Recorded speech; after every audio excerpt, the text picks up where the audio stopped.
முதுகலை ஆசிரியர் தேர்வுக்கு தயாராகி வரக்கூடிய எதிர்கால அரசு பள்ளி ஆசிரியர்கள் அனைவருக்கும் என்னுடைய இனிய வணக்கம். நாம் சொன்ன மாதிரியே நிச்சயமாக இந்த 8 சாப்டரும் உங்களுக்கு எஜுகேஷனல் மெத்தடாலஜியில் நாம் ஃப்ரீயாக எடுத்து கொடுக்க போகிறோம். கண்டிப்பாக வாரத்துக்கு 2 வீடியோ நம்ம போஸ்ட் பண்ணிடுவோம். ஒரு சில நாட்கள் ஏதாவது ஒரு வேலை பளு வரும்போது கொஞ்சம் தாமதமாகும், ஆனால் கண்டிப்பாக அதை முடிச்சு கொடுத்துட்றேன், அதனால் கவலை வேணாம். அடுத்தது, இப்போ நம்ம இந்த எஜுகேஷனல் மெத்தடாலஜியில் ஏன் நம்ம ஒரு டாப்பிக்கும் இவ்வளோ எக்ஸ்ப்ளனேஷன் போடுறோம், 20 நிமிஷம் கிட்ட ஒரு தலைப்புக்கு வீடியோ எடுத்து போடுறோமே, இவ்வளோ தேவையா அப்படின்னு கேட்டால், இதை பற்றி ஒரு சின்ன விஷயம் உங்களுக்கு நான் சொல்லிடுறேன், எல்லோரும் கவனிச்சுக்கோங்க. எஜுகேஷனல் மெத்தடாலஜி தான் 30 மதிப்பெண்ணுக்கு நம்முடைய பிஜிடிஆர்பியில் தேர்வில் கேட்கப்படுது. அதில் ஒரு மதிப்பெண்ணும் எவ்வளோ முக்கியம் அப்படிங்கிறது நமக்கு தெரியும். நாம் எப்படியும் அந்த தேர்வை எழுத போகிறோம் அப்படிங்கிறது முடிவாகி போச்சு. ஸோ அப்போ நம்ம ஒரு விஷயம் படிக்கணும் அப்படின்னா அதை நல்ல விதமாக புரிஞ்சுக்கிட்டு எழுதும்போது கண்டிப்பாக ஒரு மனப்பாடம் பண்ணி எழுதுறதை விட புரிஞ்சுட்டு எழுதுறது எவ்வளோ நல்லதுன்னு உங்கள் எல்லாருக்கும் நல்லா தெரியும். அதனால் ஒரு கான்செப்டை நல்லா அண்டர்ஸ்டாண்ட் பண்ணிக்கிட்டு அதிலிருந்து கேள்விகளை நாம் படித்து தேர்வுக்கு தயாராகும்போது அது நமக்கு இன்னும் கூடுதல் சிறப்பை நமக்கு ஒரு நல்ல திறனை நமக்கு கொடுக்கும். அதனால தான் நம்ம எக்ஸ்ப்ளனேஷனை தெளிவாக கொடுத்துக்கிட்டு இருக்கோம். இப்படி தான் நீங்கள் கண்டிப்பாக எந்த பாடமாக இருந்தாலும் இப்படி படித்தா தான் உங்களுக்கு ரொம்ப நல்லது தேர்வு அளவில். இதே நான் நிறைய இந்த எஜுகேஷனல் சைக்காலஜி வகுப்புகள்லாம் நான் பார்த்துருக்கேன். நான் ஒரு மெட்டீரியலை கையில் வச்சுக்கிட்டு வரியாக வாசிச்சுட்டு 1 மார்க் கொஸ்டின்ஸை டைரெக்டாக சொல்லி அதுக்கு ஆன்சர் பண்ணி இது ரொம்ப நாள் மனசில் நிற்காது, நமக்கு அது ஒரு சிறந்த கற்றலை கொடுக்காது, உங்கள் எல்லாருக்கும் தெரியும். அதனால தான் நாம் ஒரு தலைப்பு எடுத்துக்கிட்டோன்னா அதில் ஃபுல்லாக தெளிவாக நம்மளால் முடிஞ்ச அளவுக்கு எக்ஸ்ப்ளனேஷனை கொடுத்து நாம் பண்ணிகிட்ருக்கோம். ஸோ தொடர்ந்து வகுப்புகளை கவனிங்க. உங்கள் நண்பர்கள் யார் இருந்தாலும் இந்த செய்தியை கொண்டு போய் சேருங்க. நம்ம இன்றைக்கி தலைப்புக்குள்ளே நம்ம போகலாம். சாப்டர் 5ல் இன்றைக்கி நாம் பார்க்க போகிற தலைப்பு ரிமெம்பரிங் அண்டு ஃபர்கெட்டிங், அதாவது நினைவுபடுத்தலும் மறத்தலும் அப்படிங்கிற ஒரு தலைப்பை தான் நாம் இன்றைக்கி பார்க்க போகிறோம். ஸோ இந்த சாப்டர் 5ல் இன்னும் நம்ம பார்க்க வேண்டியது இன்னும் ஒரே ஒரு தலைப்பு தான், லேர்னிங் டிசபிலிட்டிஸ் மட்டும்தான். இது தவிர மற்ற தலைப்புகள் எல்லாரும் இப்போ நான் ஸ்க்ரீனில் காட்டியிருக்கேன் பாருங்கள். இதில் நாம் ட்ரையல் அண்ட் எரராக இருக்கட்டும், இல்லை கண்டிஷனிங், ஆப்பரண்ட் கண்டிஷனிங் தியரியாக இருக்கட்டும், டைப்ஸ் ஆஃப் லேர்னிங்காக இருக்கட்டும், லெவல்ஸ் ஆஃப் லேர்னிங்காக இருக்கட்டும், கிளாசிக்கல் ஆப்பரண்ட் கண்டிஷனிங் அந்த தியரியாக இருக்கட்டும், லேர்னிங் பை இன்சைட் இந்த தியரியாக இருக்கட்டும், இது எல்லாமே சாப்டர் 4ல் நம்ம பார்த்துருக்கோம். அதுக்கான வீடியோ நம்ம சேனலில் அவைலபிளாக இருக்குது, ஸோ பார்த்துக்கோங்க. ஸோ சாப்டர் 5ல் இந்த தலைப்பு, இது இல்லாமல் இன்னும் ஒரே தலைப்பு மட்டும் தான் நாம் பார்க்க வேண்டி இருக்குது. அதையும் முடிச்சுட்டு ஒரு ஆன்லைன் டெஸ்ட்டு சாப்டர் 4க்கு கண்டக்ட் பண்ண மாதிரி நாம் கண்டக்ட் பண்ணிடுவோம். டாபிக் ரிமெம்பரிங் அண்ட் ஃபர்கெட்டிங் அப்படிங்கிறதுல மெமரி அப்படின்னா என்ன அப்படின்னு சொல்லிட்டு பார்க்க போகிறோம். இப்போ நம்ம ஸ்க்ரீனில் பார்க்குறோம், this faculty of the mind to store the past experiences or learning and to reproduce them for use when required at a later time is known as memory அப்படின்னு சொல்கிறோம். அதாவது என்ன சொல்ல வரோம் அப்படின்னா, நினைவு அப்படிங்கிறது என்ன சொல்கிறோம் அப்படின்னா, எதிர்காலத்தில் என்னைக்காவது ஒரு நாள் எப்போ தேவைப்படுதோ அப்போ நாம் பயன்படுத்துறதுக்காக நம்முடைய மூளையில், மனதில், மைண்டுன்னு சொல்லுவோம், மூளையில் தேக்கி வைக்கக்கூடிய நாம் முன்னர் பெற்ற அனுபவங்களாக இருக்கட்டும், இல்லை கற்றலாக இருக்கட்டும், இதுக்கெல்லாம் தான் பேர் என்ன அப்படின்னா மெமரி. நாம் மைண்டில் சேமித்து வச்சிருக்கிறது, எப்போ தேவையோ அப்போ பயன்படுத்திக்குவோம். அது கற்றலால் நமக்கு கிடைச்சிருக்கலாம், இல்லை அனுபவத்தால் கிடைச்சிருக்கலாம். அதுக்கு பேர் தான் நாம் நினைவு அப்படின்னு சொல்லிட்டு நாம் சொல்லுவோம். இன்னைக்கு தலைப்பில் ரிமெம்பரிங் அண்டு மெமரி ரெண்டுமே பாருங்களேன், வார்த்தை எல்லாம் சேம் மீனிங் தான். நினைவுபடுத்துதலும் நினைவு அப்படிங்கிறதும் ரெண்டும் ஒரே மீனிங்கை தரக்கூடியதான், அதான் நம்ம இங்கே சொல்லியிருக்கோம். அதுக்கப்புறம் memory can be likened to a joint filing cabinet in the brain with data sorted, classified and filed for future reference அப்படின்னு சொல்கிறோம். அதாவது இப்போ நம்ம ஒரு கம்ப்யூட்டரில் எப்படி நமக்கு தேவையான ஃபைல்ஸை நாம் கொண்டு போய் ஸ்டோர் பண்ணி வச்சு தேவையான போது எடுத்து பயன்படுத்திக்குவோமோ, அதே போல் நம்முடைய பிரெயினில், மூளையில் நாம் தகவல்கள் எல்லாமே வகைப்படுத்தப்பட்டு ஏதோ ஒரு வரிசைப்படி சேமித்து வைக்கப்பட்டிருக்கும். எதுக்காக? ஃப்யூச்சரில் நாம் ரெஃபரன்ஸ் பண்ணுவோம், என்றைக்கே ஒரு நாள் அதை நம்ம பயன்படுத்துவோம். ஆமாம், எனக்கு மைண்டில் இருக்குது, ரிமைண்ட் ஆகுது, எனக்கு என் மெமரியில் அதை ஸ்டோர் பண்ணி வச்சுருக்கேன் அப்படிங்கிறதெல்லாம் நம்ம சொல்லுவோம் இல்லையா. இது எல்லாமே தான் என்ன சொல்கிறோம் அப்படின்னா ரிமெம்பரிங் மெமரி அப்படின்னு சொல்கிறோம். நாம் எல்லாமே நம்முடைய மூளையில் தேக்கி வைக்கப்படக்கூடிய தகவல்களை பற்றி தான் இந்த கான்செப்ட் நமக்கு சொல்ல வருது. ஸோ அடுத்த தலைப்பு வந்து நாம் பார்க்குறது வந்து நினைவுபடுத்தலோட வகைகள், types of memory or types of remembering அப்படின்னு சொல்லி வச்சுக்கலாம். இதில் எத்தனை வகை இருக்குது அப்படிங்கிறதான் இப்போ நம்ம 1 by 1 நமக்கு இந்த ஸ்க்ரீனில் எக்ஸ்பிளைன் பண்ணுறோம். ஃபஸ்ட்டு வந்து சென்சரி ஆர் இம்மீடியட் மெமரி அப்படின்னு சொல்கிறோம். புலனுணர்வால் நமக்கு கிடைக்கக்கூடிய அந்த நினைவாக இருக்கட்டும் அல்லது உடனடி நினைவகம் அப்படின்னு நம்ம சொல்கிறோம். இது வந்து இதை பொறுத்த வரைக்கும் ஷார்ட் டேர்ம் மெமரி அப்படின்னு சொல்கிறோம். இது வந்து குறைஞ்ச கால அளவு தான். அதாவது எவ்வளோ நேரம் எடுத்துக்கும் அப்படின்னா ஒரு ஃப்ராக்ஷன் ஆஃப் செகண்ட்ஸில் இருந்து செவரல் செகண்ட்ஸ் வந்து ஒரு சில நொடிகளில் மறைந்து போகக்கூடிய நினைவு வந்து மெமரியை வந்து என்ன சொல்கிறோம் அப்படின்னா சென்சரி. இது நமக்கு புலனுணர்வால் நமக்கு ஒரு சில டைம் கிடைக்கும். இப்போ திடீர்னு கையை வந்து நம்ம ஒரு சூடான இடத்துல வச்சிடறோம், சுடுது, அந்த உடனே அந்த சூடு நமக்குள்ளே போய் ஸ்டோர் ஆகுது. அதுக்கப்புறம் கொஞ்ச நேரத்தில் அந்த சூடு ஆறிடுது, நம்மளும் அதை மறந்துடுறோம். ஸோ இந்த மாதிரி இருக்கிற புலனுணர்வுகளால் நமக்கு கிடைக்கக்கூடியது வந்து உடனடி சென்சரி அப்படின்னு சொல்கிறோம், இந்த நினைவகம். இதை வந்து பொறுத்த வரைக்கும் எக்ஸாம்பிள் என்ன சொல்கிறாங்க அப்படின்னா, இப்போ நம்ம வந்து ஒரு ஆடிட்டோரியத்துக்கு போகிறோம், இல்லை ஒரு தேட்டருக்கு போகிறோம். அங்கே போகும்போது ஒரு டிக்கெட் வாங்கியிருக்கோம். அந்த டிக்கெட்டில் நமக்கு சீட் நம்பர் சொல்லியிருப்பாங்க, இந்த சீட் நம்பர் அங்கே போய் உட்காந்துக்கோங்கன்னு சொல்லுவாங்க. நம்ம அந்த டிக்கெட்டை வாங்கி பாக்கெட்டில் வச்சுட்டு அந்த சீட்டில் உட்கார்ற வரைக்கும் அந்த சீட் நம்பரை நம்ம ஞாபகம் வச்சுருப்போம், அவ்வளோதான், ஒரு ஷார்ட் டேர்மாக. அதுக்கப்புறம் அதை நம்ம மறந்துடுவோம். ஸோ இந்த மாதிரி நினைவுபடுத்தலாம் வந்து என்ன அப்படின்னா சென்சரி ஆர் இம்மீடியட் மெமரி அப்படின்னு நம்ம சொல்லுவோம். ரெண்டாவதாக நாம் பார்க்க போகிற மெமரி வந்து ஷார்ட் டேர்ம் மெமரி அப்படின்னு சொல்கிறோம். குறுகிய கால அல்லது குறைந்த கால நினைவகம் அப்படின்னு சொல்லுவோம். இதுவும் இதுக்கு முன்னாடி நாம் பார்த்தது ரெண்டுமே வந்து தற்காலிக நினைவு தான், டெம்பரவரி தான், ஒரு குறுகிய காலத்துக்குள்ள. இது முன்னாடி இருந்தது ஃப்ராக்ஷன் ஆஃப் செகண்ட்ஸ், ஒரு 2 செகண்ட் 3 செகண்டில் மறந்துடும். இப்போ இருக்கிற இந்த ஷார்ட் டேர்ம் மெமரி வந்து ஒரு 30 செகண்ட் வரைக்கும் தான் வந்து என்ன இருக்கும்னா அந்த மெமரியில் அது நாம் புரிஞ்சுக்கிட்ட தகவல்கள் இருக்கும். ஸோ இதை தான் வந்து ஷார்ட் டேர்ம் மெமரி அப்படின்னு நம்ம சொல்கிறோம். அதுக்கு அடுத்தது லாங் டேர்ம் மெமரி அப்படின்னு சொல்கிறோம், நீண்ட கால நினைவகம் அப்படின்னு சொல்கிறோம். அடுத்த மெமரி நினைவு வந்து லாங் டேர்ம் மெமரி அப்படின்னு சொல்கிறோம், நீண்ட கால நினைவு அப்படின்னு சொல்கிறோம். இது ஒரு குறிப்பிட்ட கால அளவுலாம் கிடையாது, இவ்வளோ நாள் தான் நம்ம மெமரியில் ஸ்டோர் பண்ணியிருக்கோம் அப்படிங்கிறதுலாம் கிடையாது. ரொம்ப நாளைக்கு பெர்மனெண்ட்டாக நம்ம தகவல் வந்து நம்ம மெமரியில் இருக்கும். அதை தான் வந்து நீண்ட கால மெமரி நினைவகம் அப்படின்னு சொல்கிறோம். உதாரணத்துக்கு இதில் எதெல்லாம் சொல்லலாம் அப்படின்னா, நம்முடைய பேரை சொல்லலாம். பேரை யாருமே வந்து மறக்க மாட்டோம், அப்பாவோட பேரை மறக்க மாட்டோம், நம்முடைய பிறந்த தேதியை மறக்க மாட்டோம், என்னைக்கு திருமணம் நடந்ததுன்னு மறக்க மாட்டோம். இந்த மாதிரியான விஷயங்கள்லாம் நம்ம நினைவில் சேமித்து வைக்கப்படுறது வந்து லாங் டைம் மெமரி அப்படின்னு நம்ம வந்து சொல்கிறோம். அடுத்தது எபிசோடிக் அண்டு சிமாண்டிக் மெமரி அப்படின்னு சொல்கிறோம். இது ஒரு பாகமாக இல்லைனா ஒரு அத்தியாயமாக நம்ம மனசில் வந்து நினைவில் இருக்கும். இது எப்படி இருக்கும்னா, ஏதாவது ஒரு குறிப்பிட்ட ஒரு எபிசோடோ ஒரு அத்தியாயமோ இல்லை ஒரு நிகழ்வு நம்ம லைஃப்பில் நடந்திருக்கும். அந்த நிகழ்வை நம்ம திரும்ப ஞாபகப்படுத்தும் போது இந்த மெமரி நம்ம மைண்டில் ஒர்க் ஆகும். சரியா? ஏதாவது ஒரு சந்திப்பின் போது, எங்கேயாவது ஒரு பேருந்தை பார்க்கும்போது, இப்போ நம்ம வெளியூரில் இருக்கோம், நம்ம ஊர் பேருந்தை பார்க்கும்போது நம்ம ஊரோட நினைவு வருது இல்லையா? அந்த மாதிரியான விஷயங்கள் எல்லாமே அதோட தொடர்புடைய ரிலேஷன்ஷிப்பில் இருக்கக்கூடிய கலெக்ஷன் ஆஃப் அசோசியேஷன் ஆஃப் ஐடியாஸ்ன்னு சொல்லுவாங்க. நிறைய நிகழ்வுகள் கருத்துக்கள்லாம் ஒன்றா சேர்ந்து இந்த மாதிரி எபிசோடிக் அண்டு சிமாண்டிக் மெமரியாக நமக்குள்ளே ஸ்டோர் ஆகிருக்கும். அதான் வந்து நம்ம வந்து பாகம் இல்லைன்னா அத்தியாய நினைவகம் அப்படின்னு நம்ம வந்து சொல்கிறோம். அடுத்த நினைவு வந்து ஃபோட்டோகிராஃபிக் மெமரி அப்படின்னு சொல்கிறோம், புகைப்பட நினைவு அப்படின்னு சொல்லுவோம். இதை வந்து என்ன அப்படின்னாங்கன்னா, ஒரு மென்டல் பிக்சர்ஸாக நம்ம மனசுக்குள்ளே ஸ்டோர் பண்ணி வச்சுக்கிறது. ஏதாவது ஒரு விஷயத்தை பற்றி நினைக்கும் போது அந்த நிகழ்வு வந்து நம்மளோட மனசில் ஒரு இமேஜாக பிக்சராக வந்து ஸ்டோர் ஆகிருக்கும். அதாவது இதை எப்படி சொல்கிறாங்கன்னா, எக்ஸ்ட்ரீம் அக்யூரசி இன் மெமரி அப்படின்னு சொல்லுவாங்க. அதாவது நம்ம சொல்லுவோம்ல, படம் பிடிச்ச மாதிரி மனசில் வந்து நினைவு வச்சுருக்காங்க, இந்த கலரில் நீ வந்து ட்ரெஸ் போட்டிருந்த, நீ வந்து இந்த பைக்கில் வந்த, இந்த கலர் வாட்ச் கட்டியிருந்தேன்லாம் சொல்லுவோம் இல்லையா? இந்த மாதிரி நினைவை வந்து என்ன சொல்லுவாங்க அப்படின்னா ஃபோட்டோகிராஃபிக் மெமரி அப்படின்னு வந்து சொல்லுவோம். கடைசி நினைவு வந்து பேராநார்மல் மெமரி, அமானுஷ்ய நினைவு அப்படின்னு சொல்லுவோம். இந்த மெமரியை பொறுத்த வரைக்கும் இதை என்ன சொல்லுவாங்கன்னா ரீஇன்கார்னேஷன் அப்படின்னு சொல்லுவாங்க, மறுபிறவியை பற்றின ஒரு நினைவு அப்படின்னு சொல்லுவாங்க. இது அன்யூஸ்வல், எல்லாருக்கும் இந்த மெமரி வந்து இருக்காது. நம்ம லைஃப்பில் நிறைய பேர் விசித்திரமாக புத்தகங்களில் நியூஸ் பேப்பர்ஸ்லலாம் நம்ம படிச்சிருப்போம். எப்படின்னா, மறுபிறவி, போன பிறவியில் நான் எப்படி இருந்தேன் அப்படிங்கிற மாதிரியான அந்த மெமரிலாம் நம்ம சொல்லுவாங்க இல்லையா? இது வந்து ரொம்ப ரேர், வெரி வெரி ரேர். அந்த பிறவியில் நான் எப்படி இருந்தேன், அன்னைக்கு வந்து இதெல்லாம் நடந்துச்சு அப்படிங்கிற மாதிரிலாம் வர்றதெல்லாம் வந்து பேராநார்மல் மெமரி அப்படின்னு சொல்கிறோம். இது வந்து அமானுஷ்ய ஒரு நினைவு அப்படின்னு நம்ம இந்த வகைகளில் சொல்லி முடிக்கிறோம்.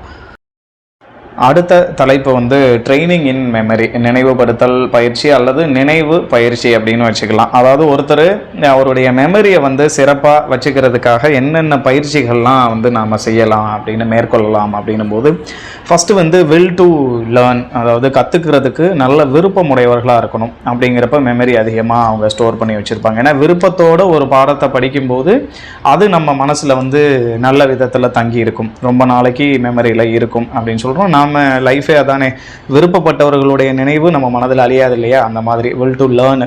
அதுக்கப்புறம் இன்ட்ரெஸ்ட், அட்டென்ஷன், ரொம்ப ஆர்வம் ரொம்ப முக்கியம், கவனம் ரொம்ப முக்கியம். அட்டென்ஷன் அப்படிங்கிறது வந்து சிறந்த கவனம் வந்து ரொம்ப முக்கியம் அப்படின்னு சொல்கிறோம்.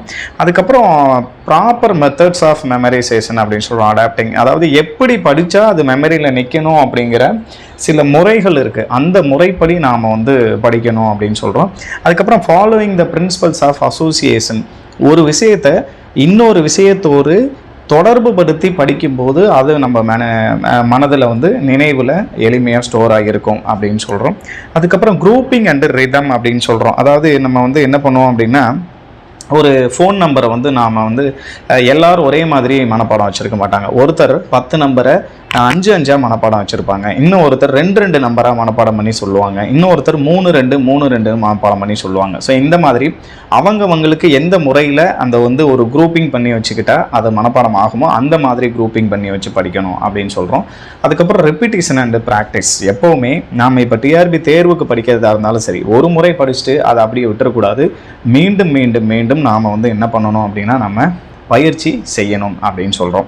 அதுக்கப்புறம் utilising as many senses as possible அப்படின்னு சொல்கிறோம். அதாவது நம்ம ஏற்கனவே சைக்காலஜியை பொறுத்த வரைக்கும் பார்த்துருக்கோம். நம்ம இதில் வந்து ப்ளூம்ஸ் டாக்ஸானமி அப்படின்லாம் ஒன்று இருக்குது. அதாவது பார்த்தலை விட கேட்டல் நன்று, கேட்டலை விட அனுபவித்தல் நன்று அப்படிங்கிற மாதிரி நாம் ஈடுபடுதல் நன்று அப்படின்னு சொல்லுவோம். அதாவது நம்ம படிக்கிறது கேட்கும்போது இன்னும் கொஞ்சம், படிக்கிறத விட கேட்கும்போது இன்னும் கொஞ்சம் நல்லாயிருக்கும். சென்சஸ், நிறைய சென்ஸு நாம் நேரடியாக அந்த ப்ராக்டிக்கலாக செஞ்சு பார்க்கும்போது இன்னும் நமக்கு நல்ல அனுபவமும் கிடைக்கும். ஸோ அதனால் முடிஞ்ச வரைக்கும் நிறைய புலன்களை பயன்படுத்தணும் அப்படின்னு நம்ம வந்து சொல்கிறோம்.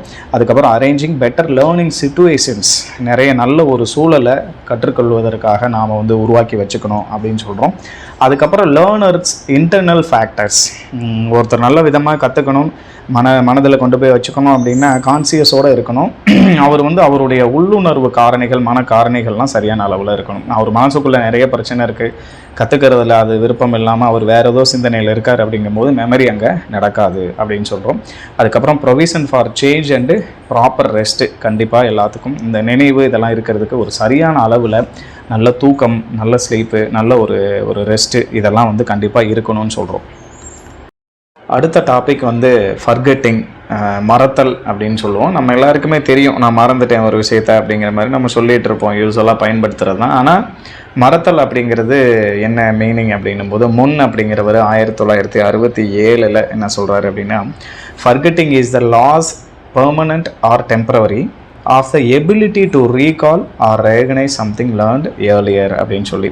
அதாவது நாம் ஏற்கனவே ஒரு விஷயத்தை கற்றுக்கிட்டோம், இல்லை அனுபவப்பட்டிருக்கிறோம், ஆனால் அதை வந்து நம்மளால் ஒரு தற்காலிகமாக திடீர்னு எப்பயாவது தோணுது அப்போவோ, இல்லை என்னால் பெர்மனண்ட்டாகவோ அந்த ஏற்கனவே நான் கற்றுக்கிட்ட ஒரு விஷயத்தை என்னால் வந்து நினைவுபடுத்த முடியலை அப்படிங்கிற ஒரு சூழலை தான் என்ன சொல்கிறோம் அப்படின்னா மறத்தல் அப்படின்னு சொல்கிறோன்னு நம்ம முன் அப்படிங்கிறவர் சொல்கிறாரு.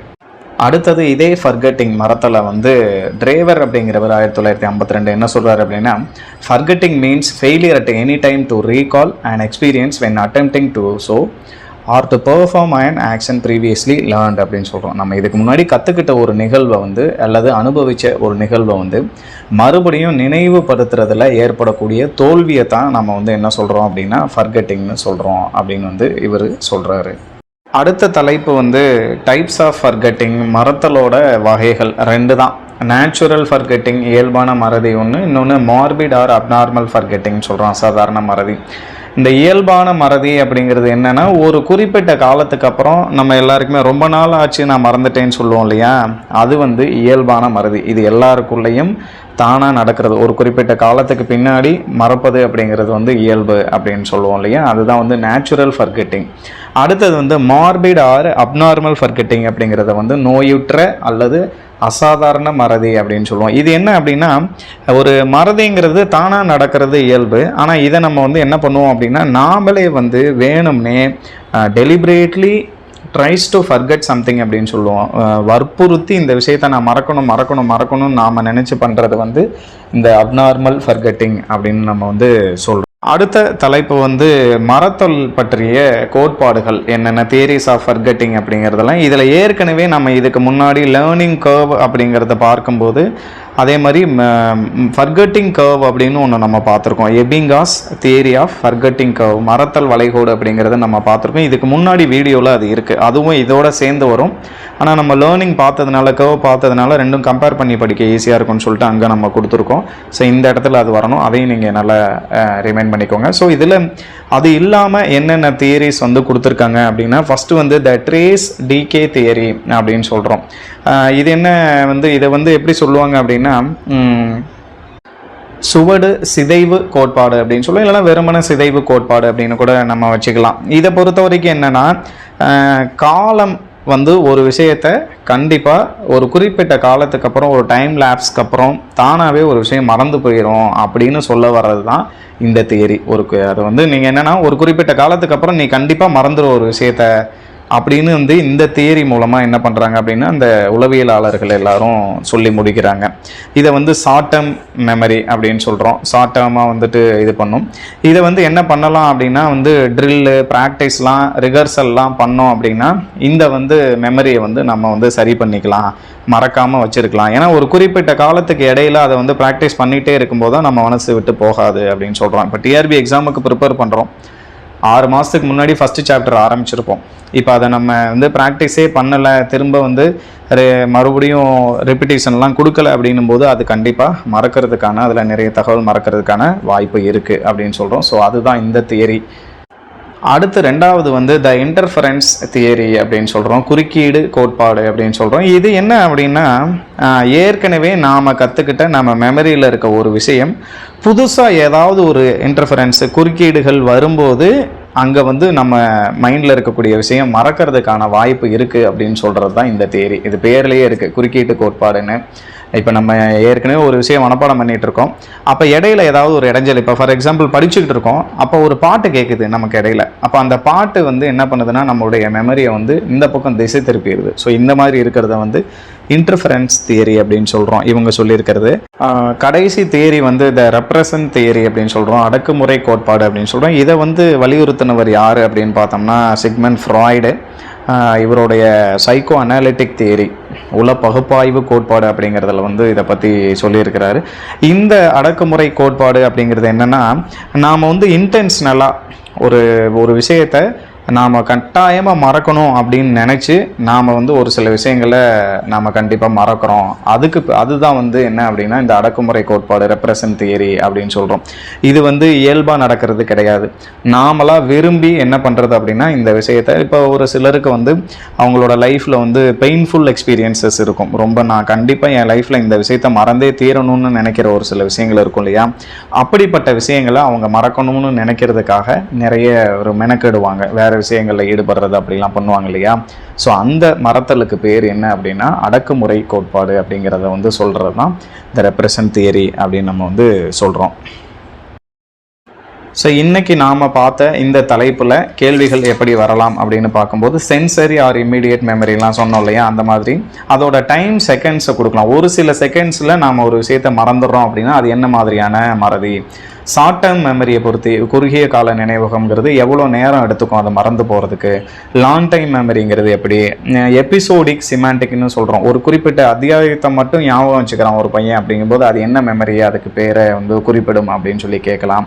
இல்லை ஒருத்தர் வந்து சொல்கிற விஷயத்தெல்லாம் பக்காவாக எந்த இதுவும் மறக்காமல் கலர்ஃபுல்லாக அப்படியே ஞாபகத்தில் வச்சுருக்கிறாரு அப்படின்னா அதுக்கு என்ன பேர், நம்ம ஃபோட்டோகிராஃபிக் மெமரி அப்படின்னு நம்ம வந்து சொல்லியிருக்கோம், அதெல்லாம் வந்து சொல்லலாம். அதேமாதிரி முன்ஜென்மத்தில் ஒருத்தர் ஞாபகம் வருதுன்னா அதுக்கு என்ன பேர் அப்படின்னு நமக்கு வந்து கேட்கலாம். அதில் முக்கியமாக இன்னொரு பார்ட் என்ன அப்படின்னா ட்ரைனிங் இன் மெமரி வந்து ரொம்ப முக்கியம். அவருடைய வந்து நினைவை அதிகப்படுத்துறதுக்காக நாம் என்ன பண்ணலாம் அப்படிங்கிறத வந்து நாம் இது எல்லாமே யூஸ்ஃபுல்லாக இருக்கிறது தான். இது அப்ளிகேஷன் டைப் கொஸ்டின்ஸ் தான். இப்போ ஒருத்தர் நாம் சொன்ன புக்கில் சொன்னது மட்டும் இல்லாமல் தனியாக கூட அவங்க ஒரு சில விஷயங்கள் சொல்லலாம். அது எல்லாமே ஒருத்தருடைய மெமரியை நம்ம இயல்பு வாழ்க்கையில் நம்ம பார்த்துருப்போம். அது எல்லாமே அப்ளை ஆகும். இங்கே ஒருத்தருடைய மெமரி அதிகப்படுத்துறதுக்கு என்னெல்லாம் இருக்கோ அதெல்லாம் வந்து அங்கே கேட்கலாம். மரத்தலை பொறுத்த வரைக்கும் அந்த மரத்தல் வளைகோடு ரொம்ப முக்கியம். இதுக்கு முன்னாடி இருக்க சாப்டரில் நம்ம போட்டிருக்கோம். ஸோ அதை நீங்கள் வந்து எபிங்காஸ் தியரி அப்படின்னு நம்ம வந்து சொல்கிறோம். அதை வந்து நீங்கள் ஞாபகம் வச்சுக்கோங்க. ஸோ இதெல்லாம் மேக்ஸிமமாக இந்த சாப்டரில் இந்த தலைப்பில் வரக்கூடிய கேள்விகளை நாம் பார்க்குறோம். அடுத்த ஒரு லேர்னிங் டிசபிலிட்டிஸ் அந்த தலைப்பில் நம்ம வந்து அடுத்த வீடியோவை பார்ப்போம். நன்றி.